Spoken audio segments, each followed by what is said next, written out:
And we are back. Welcome to my final international prediction video of the week. This is European Qualifiers Match Day 2, Part 2 preview and predictions, our 7th upload in a row. And a massive thank you to everyone that has got involved over the course of the last few days. As always, we are now within 200 subscribers of that magic 10,000 that we have been striving for. So if you are new around here, please do consider subscribing with notifications turned on. With the international break over, we'll be doing FA Cup predictions at the weekend, then 2 rounds of Premier League predictions, and then we're back into the European football once again. So if you're not subscribed already, please do make sure you're subscribed. And a reminder, for those of you who haven't done so already, our second members-only exclusive preview and predictions video will be coming out tomorrow morning for the second legs of the Women's Champions League. And then this Friday morning, in our usual time slot, we will also be launching our first ever La Liga prediction and preview video. So make sure you are joining the members side of things as well. All new members will be shouted out in the FA Cup video or Premier League video at the weekends at our usual time slot. So without any further ado, that's the admin out of the way. Let's see what we're going to be talking about today in these European qualifiers. And as you can see, after match day 1, I didn't really talk about it that much yesterday, we got 11 out of 12 in the World Cup matches over the weekend, with 2 correct scores as well. One of those teams, or one of those matches, we will talk about in this video. But again, we've got 6 matches to cover today from groups I, J and L. So let's just get straight into it. We'll start off with Group I with Moldova, Estonia, Israel and Norway. And look, we'll start with Moldova, whose game went pretty much as you'd expect, with Norway dominating large parts of the match and also scoring 5 goals in the process. That was, for the most part, actually due to some very shocking goalkeeping and defending from Moldova, especially on set pieces. But actually, you've got to give Moldova some credit. They did actually create a fair few decent chances of their own, and the Norwegian goalkeeper was called in to making some good saves. So I think they'll feel a little bit unlucky that the scoreline ended up being 5-0. It could have easily been more along the lines of a 3-1 potentially, but it did end up being 5-0. Estonia, on the other hand, they did go ahead. They did find the back of the net against Israel with what has to be said is a slightly lucky goal. Was there a foul in the build-up? Should the goalkeeper have saved it? They didn't care. They got the 1-0 lead against Israel. But again, from that point onwards, they really did struggle to make a significant impact, having just 25% possession. And eventually, they did succumb to the Israel pressure, and it did end up being 2-1.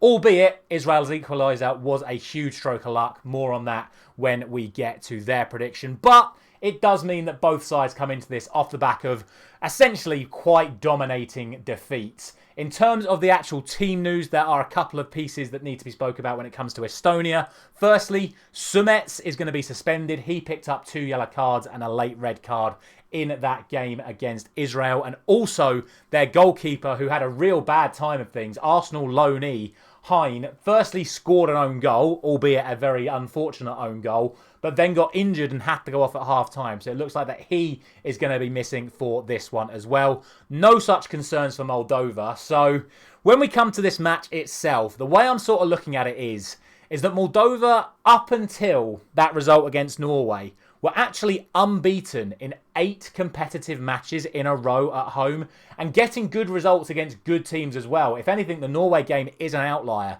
And as we spoke about, they did still create chances. As for Estonia, they really are struggling to score goals. Yes, they did get the one against Israel, but I'm really struggling to see where they get anything from this match. Ultimately, I don't see this being a very high-scoring game. This is one of them ones where, for me, the only 4 scorelines available are 0-0, 1-0 Moldova, 1-0 Estonia, or maybe a 1-1 draw.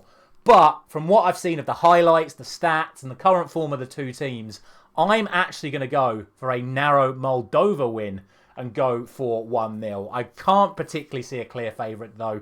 I'm just going to go for Moldova on their recent home record and nothing else. Where I would expect to see goals is from this second game between Israel and Norway. We've talked about one side of these fixtures. Now let's talk about the other side, where across these 2 teams, they had a combined 53 shots 21 shots on target, and obviously Norway scored 5, Israel only scored 2. We'll focus on Israel first, because as we've mentioned a couple of times, their equaliser was incredibly lucky. Basically, player cuts inside, whips it far post, beats the goalkeeper, it hits the foot of the post, hits poor Hines in the back, and then just goes into the back of the net.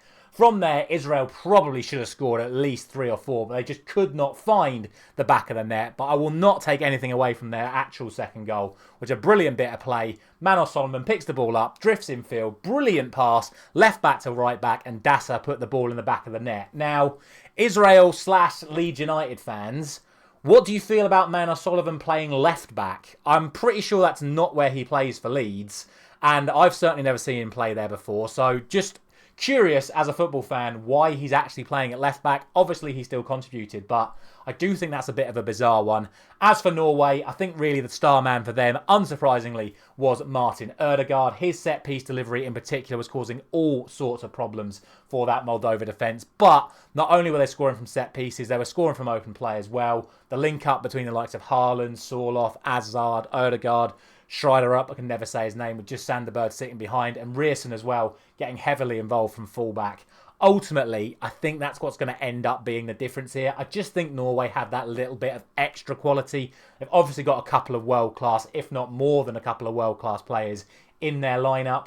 And of course, if you look at their Nations League form coming into this, Israel have just dropped out of League A by finishing bottom. Norway have just got promoted to League A by winning their group. So I do think Norway should be considered the favourites here. Like I said though, Norway did concede multiple chances against Moldova, which to me suggests that Israel can certainly pick off maybe 1 or 2 goals in their favour. But I still think Norway come out on top in the end. I'm going for a 3-1 victory to Norway in Hungary once again. That then takes us on to Group J, which is Liechtenstein, Kazakhstan, North Macedonia and Wales.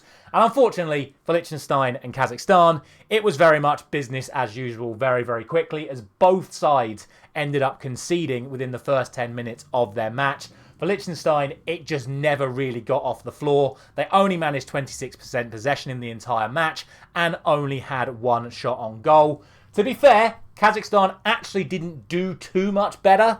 Yes, they did score a goal, but it was from another one of those classic UEFA handballs. I don't know what Connor Roberts is supposed to do. The cross comes in from point-blank range. It strikes him on the underside of the arm. For that to be given as a penalty, and then that one I spoke about yesterday with the Bosnia handball. For me, the Bosnia one is so much more clear a handball than the one that was given against Wales and given for Kazakhstan. But it is the way it is. Refereeing is inconsistent, and Kazakhstan certainly didn't care because they put the ball in the back of the net to give them their first competitive goal for almost a year and a half. That's how bad it's been for them recently. Ultimately, that's where we now struggle to find the right place to put these two teams, because neither of them are playing very good football at the moment. Both sides are struggling to find the back of the net. But the problem is, if you actually look at the world rankings and the overall form of these two sides against other sides similar to the respective status, Kazakhstan tend to win against sides like Liechtenstein. Liechtenstein tend to lose to sides like Kazakhstan. So realistically, the question just is, can Kazakhstan find the back of the net?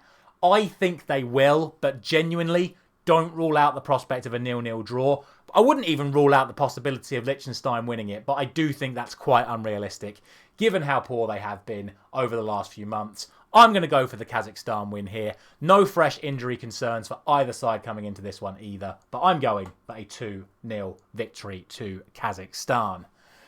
Then we have North Macedonia and Wales, and genuinely this is the hardest prediction of all 12 we've done for these European qualifiers match day 2. I really don't know where to put this. We'll start off with North Macedonia, who are probably sitting here wondering why the scoreline was only 3 against Liechtenstein. I know I am, considering I did 4-0 for that prediction and it only ended up being 3-0 because they created so many what the stats call big chances in the match. They had 7 in total and only managed to score 3.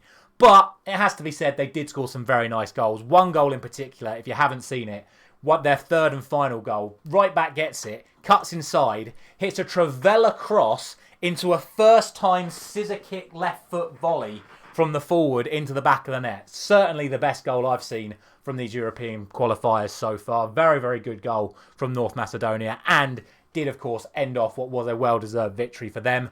For Wales, again, I think they played well against Kazakhstan, but I don't think they played as well as they probably would have liked. I mentioned about how they would use that game to try and build some momentum into the North Macedonia game. But as we spoke about in the Kazakhstan fixture, they actually defended quite well. Kazakhstan, they restricted Wales. I think it was only 12 shots on goal in the entire match. When you compare that to North Macedonia, that was in the high 20s. So I'm not convinced Wales actually played to as good as they could. Sorba Thomas was probably their best player. He put in some fantastic crosses in the match. Got himself 2 assists with the goal right after half time, and then the late third goal. So he's probably going to be someone they're going to be looking to try and create chances in this one. But really, it is such a tough one to call. North Macedonia, by the way, have won their last 6 competitive matches in a row without conceding a single goal in the process. Wales, on the other hand, are also unbeaten in the same amount of time, but it should be noted that Wales have only won 1 of their last 7 competitive matches away from home. They really do struggle on the road, and I think North Macedonia is a really tough team for them to come up against. Ultimately, again, I cannot give you a clear favourite for this match.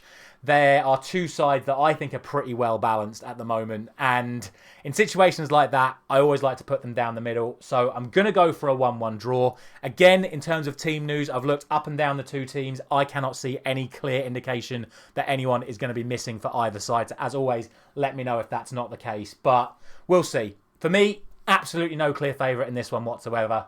Absolutely either side could win it, so I'm just going to go for a 1-1 draw. And then that leaves Group L, which is Gibraltar, Czechia, Montenegro, and the Faroe Islands. And unbelievably, it was Gibraltar that took the lead on match day 1 after the most bizarre goal you'll probably ever see. Firstly, the goalkeeper for Montenegro, Nikic, comes out and punches the ball, but he doesn't punch it forwards. He somehow manages to punch it backwards. Then, as it's going in, all Bent has to do is head the ball into the back post. He somehow misses the ball with his head, and it just hits his foot and goes in anyway. If the North Macedonia goal is the best goal of these European qualifiers so far, that Gibraltar goal is by far the worst goal of these European qualifiers so far. Absolutely mental. But from there, they did, of course, ending on the receiving end of a 3-1 defeat to Montenegro. More on how they got themselves back into the game on their prediction. But if you look at the actual stats themselves, Gibraltar did take a hell of a battering after going ahead in that match. For Czechia, it was almost an absolute disaster for them when the Faroe Islands pegged them back with just 10 minutes to go. But it was that man again, Patrick Schick, who got both goals in the game. He scored early. He scored immediately after Faroe Islands equalised. And you could tell by the reaction of the players, it was a celebration of relief as much as actual celebration. But again, over the course of the match, they were incredibly dominant, missing several big chances. But ultimately, they did end up getting the victory. So the question you've got to ask yourselves is, how do Gibraltar manage to get something from this match? For me, the answer would be set pieces. Like we just mentioned, they scored their goal against Montenegro from a set piece. The Czechs conceded their goal in their game against the Faroe Islands from a set piece. Again, more on that when we actually talk about the Faroes themselves. It'll be interesting. We'll see how it goes. I obviously have to say that the Czechs are the favourites for this. They do have one injury concern coming into this. Holeš, the centre-back, went off injured very early in the first half. I've seen no indication to suggest he's going to make this second game in the group. So that's one to bear in mind. No such problems for Gibraltar. But let's be realistic. Gibraltar are 150 places behind the Czechs in the world rankings. That is for a reason. They failed to escape their League D group as well in the Nations League. The Czechs should absolutely be winning this, but given the fact they only managed 2 goals against Faroe Islands when they were at home, I'm going to be a bit more cautious in this one as well. I'm going to go for 2-1. Yes, I'm going to give Gibraltar a goal, because like I say, I think they can be dangerous on set pieces if they get them. But we'll see. Ultimately, Czechs should win. And then finally, it is Montenegro taking on the Faroe Islands. And for Montenegro, once again, it was that man, Stefan Jovetic, who is now 35 years of age. He got the goal that pulled them back into it at 1-1.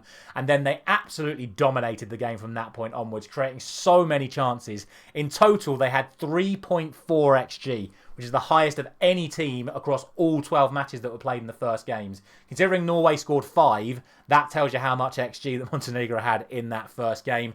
But with some resilient defending from Gibraltar, it was restricted to just 3. 2 goals late on to see them win it 3-1. But it is an interesting one when they come up against now a Faroe Island side, which, to their credit, dug in, fought hard against the Czechs, and like we said, pulled themselves back into the game with a late set piece. And actually, if you watch the highlights from that game, essentially all of the Faroe Island chances came from set pieces. And again, that's why I mention it, because don't forget that Montenegro conceded against Gibraltar from a set piece. So there's always a chance that that can be capitalised upon from a side like the Faroes, who, like I say, maybe they did get a bit battered on the stats from the Czechs, but only lost 2-1. So anything is possible. They themselves, though, are going to be without a player. They lost Benjaminson in the first half against Czechia in that first game. So likelihood is they're not going to be playing. No such concerns for Montenegro, but there could be some changes to that starting lineup. The manager was very keen to make subs early on in that second half when the scoreline was still 1-1. Mugosa coming off for Marasic, and that substitution paid dividends because it was Marasic who ended up getting the third and final goal in that match. So potentially could see some changes in the Montenegro lineup. At the end of the day for me, I look at this and say that Montenegro should absolutely be winning this game, especially at home. I went for them to win 3-1 against Gibraltar, and I got that one absolutely spot on. So stands no reason why I shouldn't go for the exact same scoreline once again, 3-1 to Montenegro. And that is going to be it for this video, and that is going to be it for this international break. Once again, thank you so much for watching all of these videos. Let me know anything you think I have missed regarding the team news or anything regarding the matches themselves across these 6 fixtures coming up for you tomorrow. As always, don't forget to drop a like on this video if you have enjoyed it. Thank you very much for watching as always. Don't forget to become a member if you want to check out tomorrow's video covering the second legs of the Women's Champions League. But if not, I will see you again on Friday for the return of the FA Cup previews and predictions. I'll see you there.